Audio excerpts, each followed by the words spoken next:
Welcome back to the deep dive. We are doing something a little different today.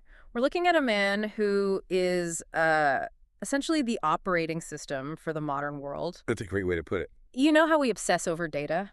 How we say trust the science? How we all just sort of believe that if you break a problem down into small enough parts, you can solve it. Yeah, that entire method. That framework, that entire way of interacting with reality, it didn't just appear out of nowhere. It had an architect. It absolutely did. And that architect is Francis Bacon.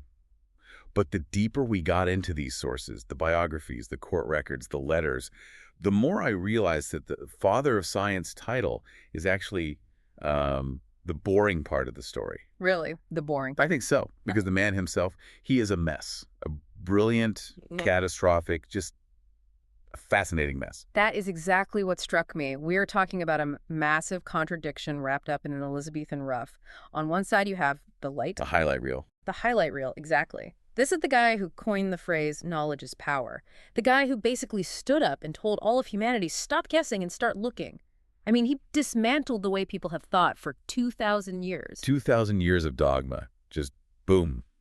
Gone. But then you flip the record over and you get the dark side. And it is dark.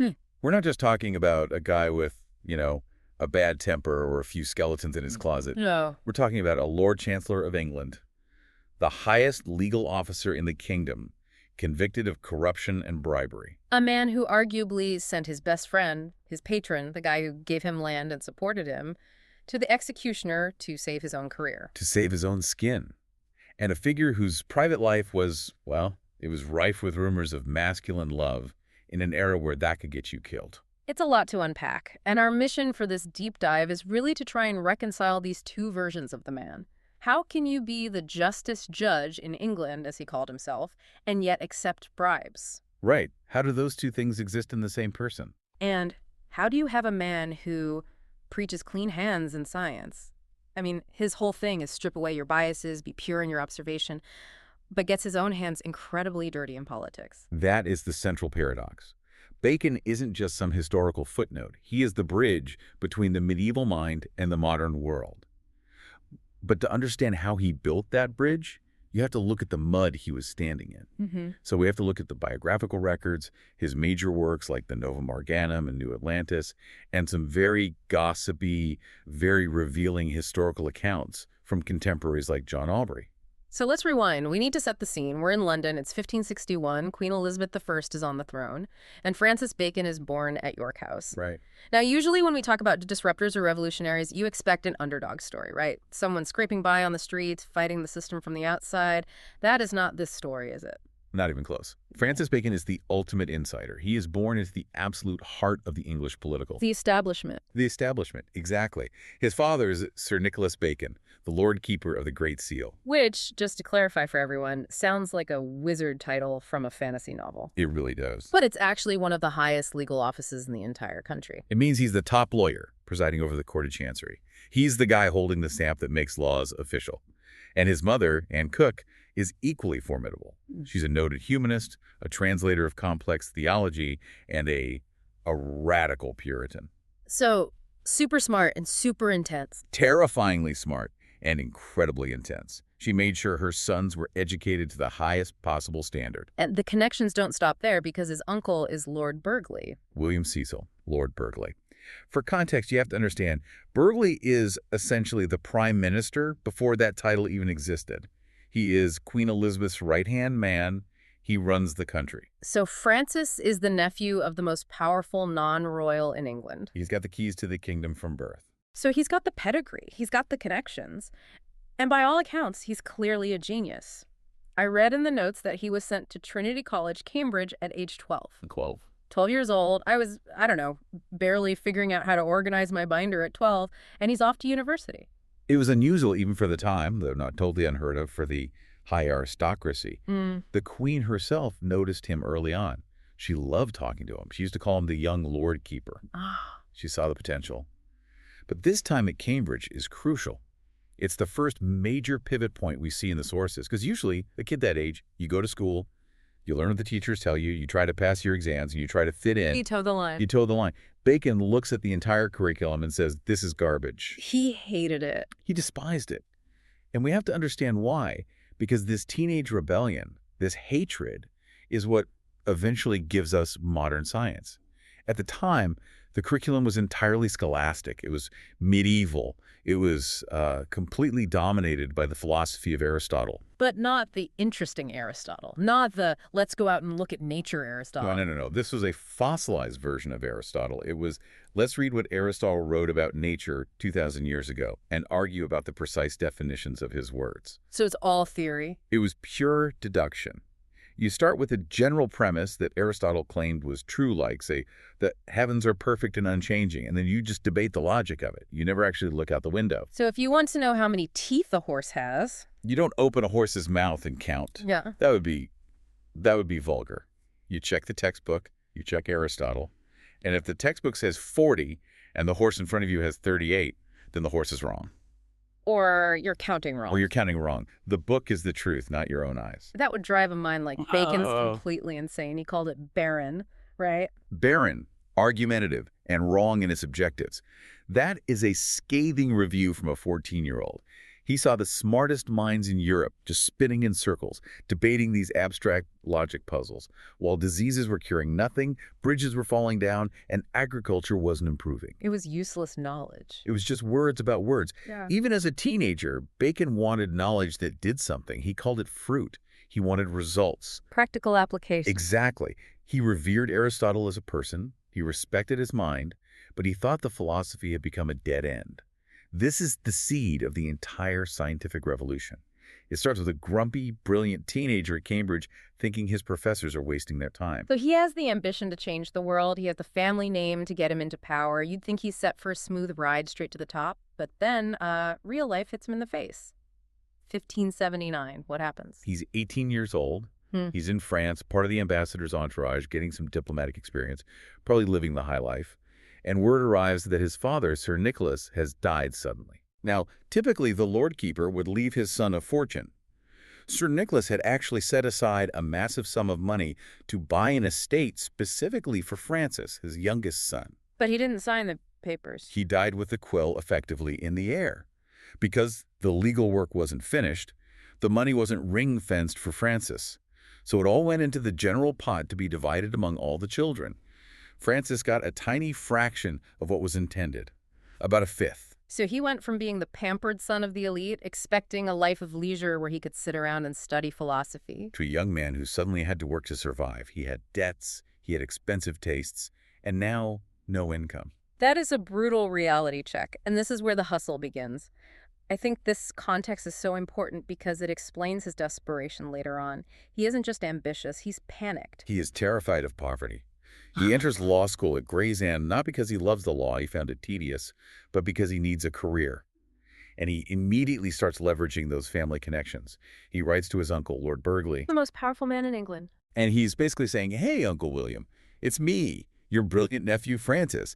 Give me a government job with a good salary and lots of free time so I can fix all of human knowledge for the betterment of mankind. And what does Uncle Burghley say? He more or less ghosts him. Ouch, why? Well, Burghley was a pragmatist, a very cautious, steady administrator. Francis was flashy, arrogant, brilliant, and full of these grand theoretical schemes. Burghley probably saw him as unreliable. Plus, Burghley had his own son, Robert Cecil, to promote. Ah, nepotism. He didn't want his brilliant nephew outshining his own kid. So for decades, Bacon is left on the outside looking in. He gets a seat in Parliament, becomes an MP, and he makes a name for himself as a liberal-minded reformer. But the high office, the real power, keeps slipping through his fingers. And this constant rejection, this frustration, drives him into the arms of a different patron. It does. This brings us to the Earl of Essex. And honestly, this chapter feels like a movie script. It has everything. Friendship, power, loyalty, and a whole lot of betrayal. It really does. Since his uncle wouldn't help him, Bacon attached himself to the rising star of the court. Robert Devereux, the second Earl of Essex. You have to picture Essex for us. Who was this guy? Essex he's everything Bacon isn't. He's dashing, military-minded, charismatic, impulsive, handsome, and most importantly, he is Queen Elizabeth's absolute favorite. The golden boy. He's the golden boy. She's old, he's young. There's this weird, intense, almost mother-son flirtatious energy between them. He has the Queen's ear. And Bacon becomes his brain. Essentially, yes. Yeah. Bacon becomes his advisor, his strategist, his speechwriter. And in return, Essex tries very, very hard to help Bacon. When the powerful job of Attorney General opens up, Essex campaigns aggressively for Bacon to get it. He lobbies the Queen, he makes a scene, he promises her anything. But Bacon loses. He loses to Edward Coke, and we need to put a giant pin in that name. Sir Edward Coke. The villain of the story. He's the antagonist, for sure. Coke was the greatest lawyer of the age, no question, a brilliant legal mind. But he was also rigid, aggressive, foul-tempered, and Bacon's lifelong rival. They hated each other. So Bacon loses the Attorney General gig to Coke. Then he loses the Solicitor General gig, too. He does. And Essex feels so guilty about his failure to help his friend that he gives Bacon a piece of land at Twickenham worth a small fortune. That is a good friend. Sorry you didn't get the job. Here's an estate. That creates a serious debt of loyalty, doesn't it? If my friend gives me a house, I feel like I owe him my back. It absolutely creates a debt, a massive one. And that is what makes the next part so shocking and so controversial. Because Essex was not a stable guy. Not at all. He was volatile. He was arrogant. He eventually fell out of favor with the Queen after a disastrous military campaign in Ireland. He came back against her orders, burst into her bedchamber before she had her wig on, a huge no-no. And then, in a moment of absolute madness, he attempted a coup. He tried to overthrow Queen Elizabeth. He tried to raise a rebellion in the streets of London. It was a complete shambles. It failed within hours. Essex is arrested and charged with high treason. So now Bacon is in the worst position imaginable. He is a lawyer for the crown. The Queen is his ultimate boss. But the man in the cell is his patron, his benefactor, his best friend. And the Queen knows this. She commands Bacon to be part of the legal team prosecuting Essex. She is testing his loyalty. She knows they were close. She wants to see in public where Bacon stands. And here's the choice. You defend your friend, or at least you recuse yourself, and you probably get destroyed politically. You might even be accused of being a co-conspirator. Or you prosecute your friend to save your own skin and get back in the Queen's good graces. Most people would understand staying silent, finding an excuse to be sick that day, get out of town. But Bacon doesn't just do the bare minimum. The records show he went after Essex hard. He used his inside knowledge of Essex's plans against him. He did. He systematically dismantled Essex's defense. In his closing arguments, he compared his friend to Cain, the biblical murderer who killed his own brother. He was relentless in securing the conviction. Which led directly to Essex being executed, beheaded. Yep. That is cold. I mean, I understand self-preservation, but actively prosecuting the guy who gave you an estate, is there any defense for this? Or is he just a monster? Well, the Bacon apologists, and there are a few, would argue that Bacon believed in the stability of the state above all else. He genuinely saw Essex as a dangerous, reckless revolutionary who would plunge England into a bloody civil war. So in Bacon's mind, he was choosing the greater good over the private friendship. He was choosing the crown over the individual. That's the argument. He even wrote a pamphlet after the execution explaining his actions, trying to justify it. That sounds like a very convenient rationalization for saving your own neck. It does. And honestly, it didn't even work that well for him. He got the conviction, Essex was beheaded, but the public hated Bacon for it.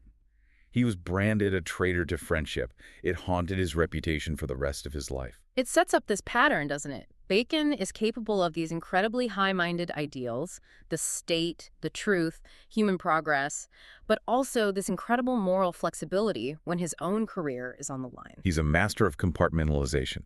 He can shut off the friend part of his brain and turn on the lawyer part.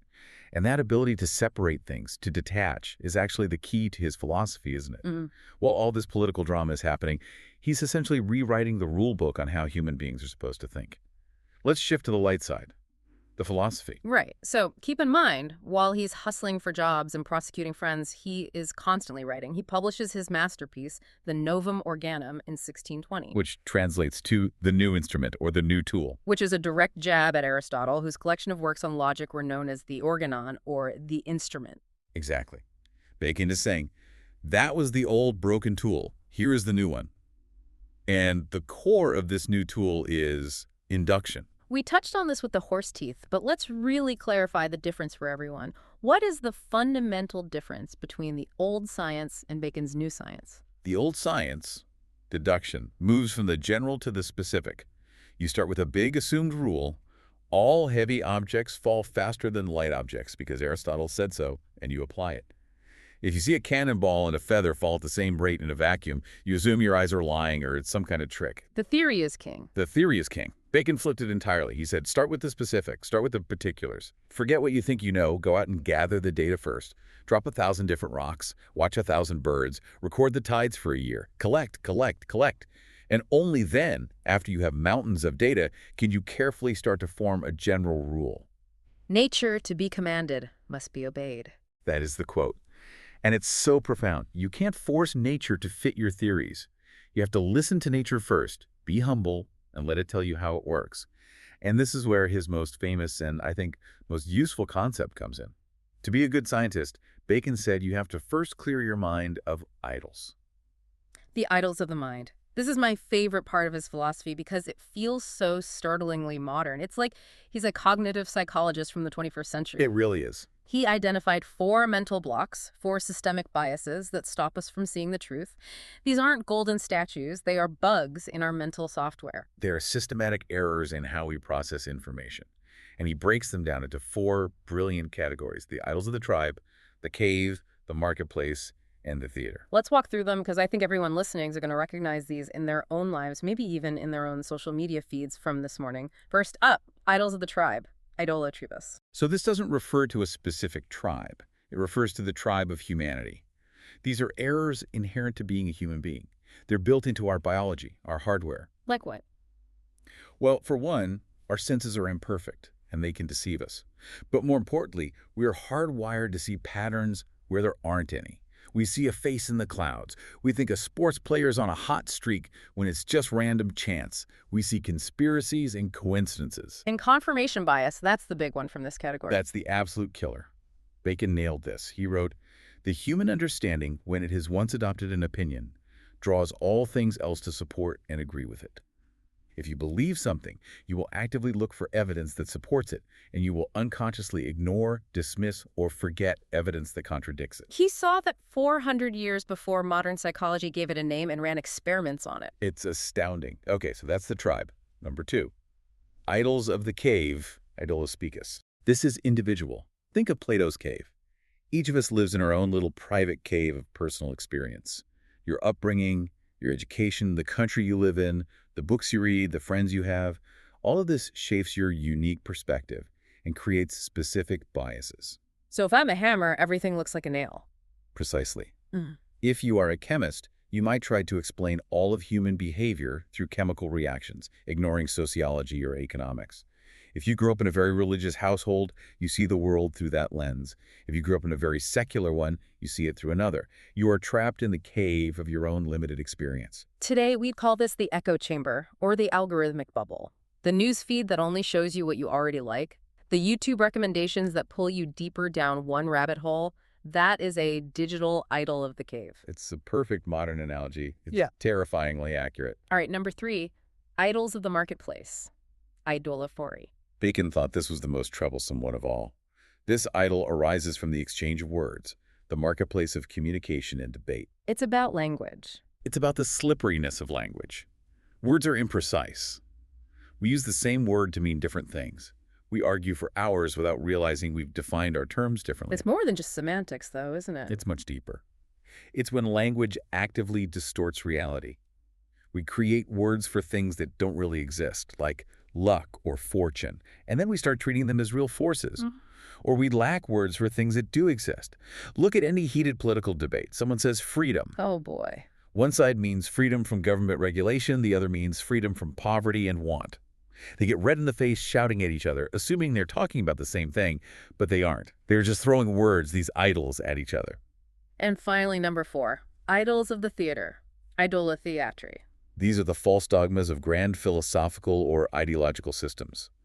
Bacon called them theater because he said these systems like Aristotle's or alchemy or astrology were like stage plays.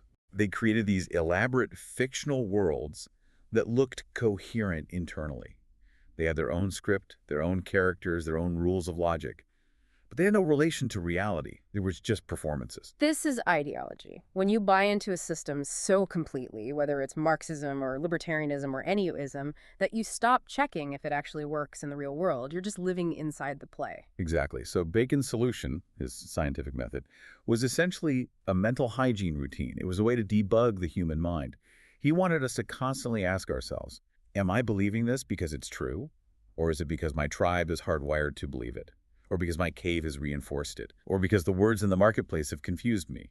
Or am I just watching a very convincing theater play?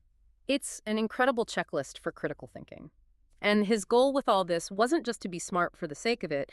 It was part of a grand plan he called the Great Instauration. He wanted to rebuild all human knowledge from the ground up. He had a 6-part plan to basically reboot civilization. Yeah. He categorized everything. History, which relies on memory. Poetry, which relies on imagination. And philosophy, which for him included science, which relies on reason. He wanted to build a foundation so solid that humanity could regain the dominion over nature that was lost in the Garden of Eden. He saw it as a religious duty, didn't he? Deeply. He believed science was a way to serve God by relieving the suffering of mankind. He wanted to cure diseases, stop famines, build better cities. His goal was always practical. Fruit. So on one hand, we have this noble, almost saintly vision of serving humanity through pure, unbiased reason. And then we have to go back to the man himself, because while he is writing about clearing the mind of idols, he is also climbing the greasy pole of politics under King James I, and he is about to have a very, very big fall. The rise under James is spectacular. Queen Elizabeth dies in 1603. James I of England comes down from Scotland, and Bacon knows exactly how to play him. James fancies himself a great scholar, a philosopher king. So Bacon butters him up. Oh, absolutely. He flatters him, writes philosophical tracts dedicated to him, and it works. He gets knighted, he becomes Solicitor General. Then finally, he gets the job he always wanted, Attorney General. He beat Coke to it this time. And then in 1618, he reaches the absolute summit. He becomes Lord Chancellor. The job his father had. The job his father had, but with even more prestige. He's given titles. Baron Verulam, then Viscount St. Alban. He is, for a time, the most powerful and influential man in England next to the king and his favorite. And he starts living like it. Oh, the spending. Bacon was notoriously, catastrophically bad with money. He had a retinue of servants that was basically a small army, all dressed in lavish livery. He threw parties that were the talk of London.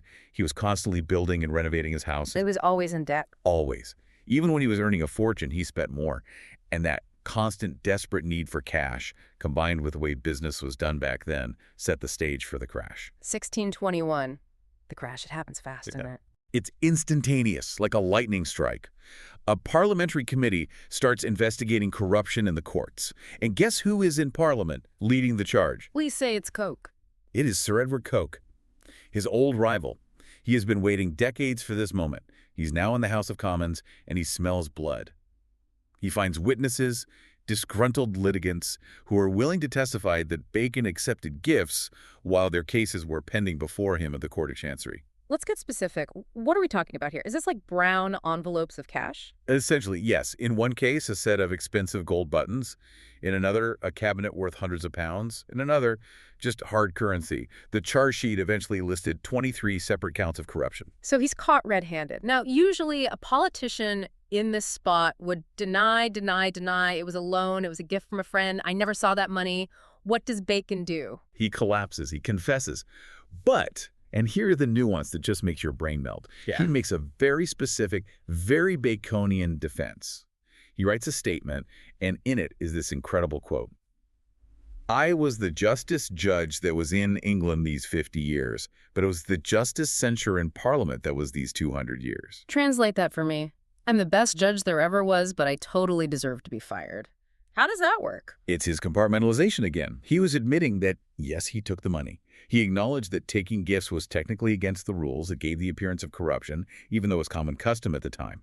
So the censure from Parliament was just. Okay. But his defense was that he never let it influence his judgment. How can you take money from a guy who has a case in front of you and say it didn't influence you? That's impossible. Bacon pointed out, and the record seems to back this up, that in several cases he took the bribe and then ruled against the person who paid him.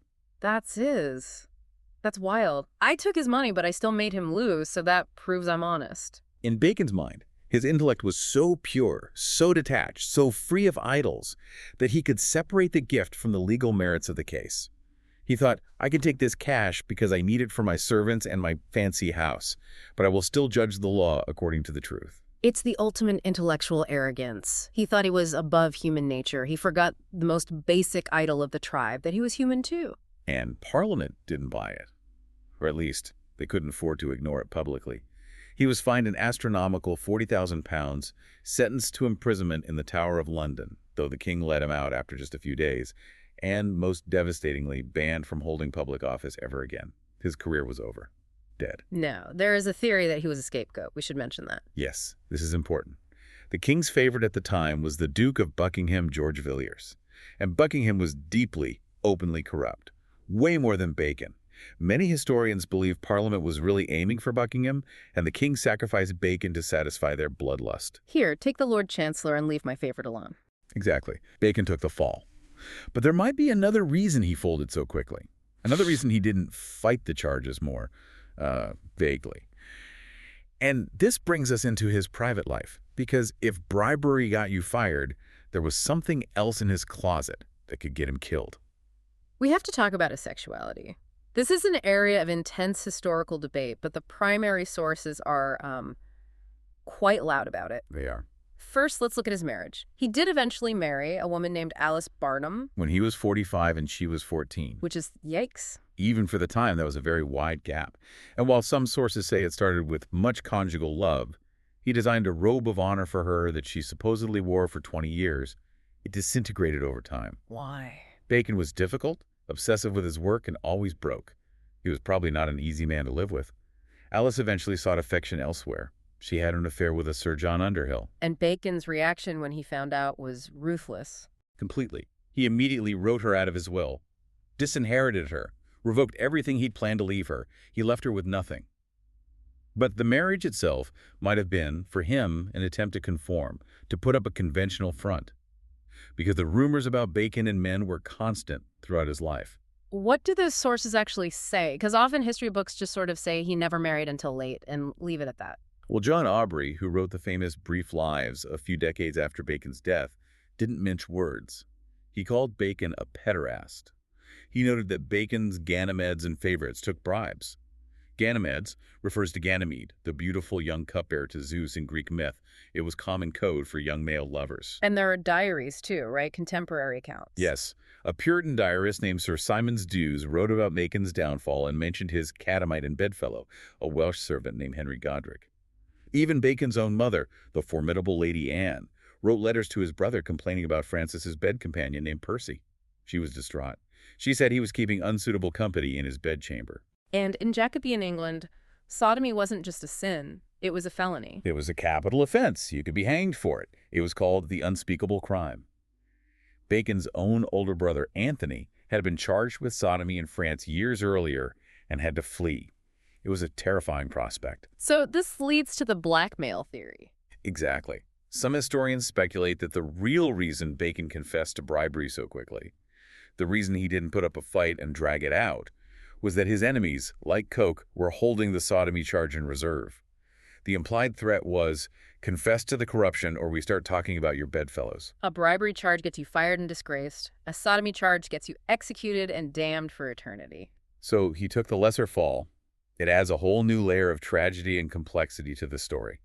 He was a man trapped by the laws and prejudices of his time, even as his mind was trying to free all of humanity from prejudice. So he's disgraced, he's out of office, he's broke, he's vulnerable. What does he do with his final years? He does what he always wanted to do his whole life. He writes, he's finally free from the hustle. He spends his final 5 years revising his famous essays, working on a history of King Henry VII, and writing his utopian book, New Atlantis. New Atlantis is his vision for a perfect society. It is. It depicts a lost island called Ben Salem.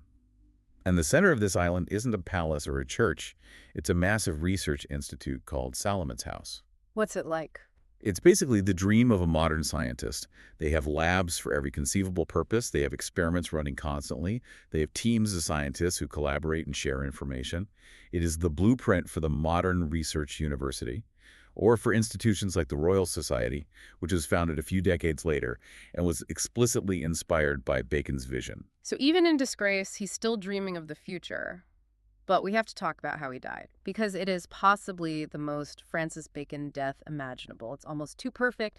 It's mythic. It is the perfect end to his story. It's April 1626. Bacon is 65. He's riding in a carriage near Highgate in North London. There's snow on the ground, an unusual spring snowstorm. He's with the king's physician, and suddenly Bacon's brain kicks in. He has a hypothesis. He starts thinking about preservation. Right. He knows that salt is used to preserve meat, and he looks out at the snow and he wonders, does snow preserve flesh in the same way salt does? Can cold halt the process of decay? He is thinking about refrigeration centuries before Frigidaire. And unlike the Aristotelians who would just sit in the carriage and have a nice long debate about it, Bacon acts. He yells, "Stop the carriage." They get out, they go to a poor woman's cottage at the bottom of Highgate Hill, they buy a hen, they have the woman gut it. And then Francis Bacon, the former Lord Chancellor of England, the Viscount St. Alban, stands in the snow and stuffs this chicken carcass with snow with his own bare hands. He is literally conducting an experiment on the side of the road in the freezing cold. And it kills him. He catches a sudden, violent chill, almost certainly pneumonia. He's immediately too sick to travel back home. So they take him to the nearby house of the Earl of Arundel. And here is the dark comedy of it all. The Earl is away. The Earl is actually imprisoned in the Tower of London at the time. So the servants don't quite know what to do with this great man who has shown up on their doorstep, shivering. They put Bacon in the grandest guest room. But the bed hasn't been slept in for a year. It is damp. It is cold. So he goes from the freezing snow to a wet, freezing bed. Which is the worst possible thing for pneumonia. And he dies a few days later. But not before one last act. But, and this is why you have to love him, in a way, on his deathbed, he dictates one last letter. He writes to his friend, the Earl of Arundel. He apologizes for being such an inconvenient house guest and dying in his house. And he compares himself to Pliny the Elder, the great Roman naturalist who died trying to observe the eruption of Mount Vesuvius. And then he writes his final triumphant line. As for the experiment itself, it succeeded excellently well. He wanted to make sure everyone knew the chicken was preserved, the data was good. He died for the data, a martyr to experimental science. That is just an incredible story. So let's widen the lens as we wrap up. What is the legacy here? Obviously, the scientific method is the big one. If you're a scientist today, you're a Baconian, whether you know it or not. Absolutely. That's the headline. But his influence goes beyond the lab. He was a guiding spirit in the colonization of the New World. He wrote reports on the Virginia colony on Newfoundland. He believed in expanding the English reach and using the new lands for discovery. There's actually a Newfoundland postage stamp that commemorates him. And the American founding fathers were obsessed with him. Thomas Jefferson commissioned portraits of 3 men to hang in his office at Monticello: John Locke, Isaac Newton, and Francis Bacon. He called them the 3 greatest men that have ever lived. He believed Bacon laid the foundation for the rational, evidence-based thinking that made the American Republic possible. We should probably briefly mention the Shakespeare thing, just because people will ask. The Baconian theory. Right. The idea that Bacon secretly wrote Shakespeare's plays. It started in the mid-19th century. People looked at Bacon's towering genius, his legal knowledge, his court experience, and said, there's no way a Glover's son from Stratford could have written Hamlet. It must have been the smartest man in England, Francis Bacon. But what's the verdict from serious historians? It's a fringe theory. There's no real concrete evidence for it. But the fact that the theory even exists shows you how highly people rate Bacon's intellect. They think if anyone could have secretly been Shakespeare, it's him. It's a testament to his reputation. And the Rosicrucians. The secret societies. That's a bit stickier. His book, New Atlantis, looks very Rosicrucian. This idea of a secret brotherhood of enlightened scholars guiding humanity from behind the scenes. Some people claim Bacon was a secret master of the order. Whether he's an actual card-carrying member or not is impossible to prove, but he certainly influenced their ideals of scientific progress and secret knowledge. So we have covered the hustle, the betrayal, the science, the corruption, the secrets, and the frozen chicken. When you step back and look at the whole life of Francis Bacon, what is the synthesis? What do we take away from all this? I think Bacon is the ultimate proof that intellect and character are 2 completely different things. You can have a mind that sees the universe more clearly than anyone else in history. You can map out the future of the human species. You can identify the idols that cloud our judgment. And you can still be a petty, ambitious, corrupt, and deeply flawed human being. He emphasized clean hands in science. Don't let your biases corrupt the data. But he could not keep his own hands clean in politics. And yet, without him, where are we? Without his relentless push for utility, for practical results, for knowledge that works, do we get the Industrial Revolution? Do we get antibiotics? Do we get the internet? He broke the 2,000-year-old spell of Aristotle. He taught us to look at the world as it is, not as we wish it to be. It brings us right back to the idols. Bacon argued that we must clear our minds of idols to see the truth. But today, we live in a world that is practically built to generate idols on an industrial scale. Algorithms, echo chambers, 24-hour news cycles, social media. We are drowning in idols of the cave and idols of the marketplace. It raises the really provocative question, the one I think he'd want us to ask. Are we actually capable of the kind of clear, objective thinking that Bacon demanded? Or have we just traded the old idols, Aristotle and superstition, for new, more powerful digital ones? Are we just worshiping different statues in a different theater? That is a thought to chew on. Maybe the next time you see a hot take on the internet or you feel that rush of I'm right and they are wrong, stop for a second and ask yourself, is this an idol of my tribe speaking? Or is this actually the truth? And remember, if you're going to test a hypothesis involving snow and poultry, wear a warm coat. Solid advice. Thanks for listening to this deep dive into the messy, brilliant life of Francis Bacon. We'll catch you on the next one.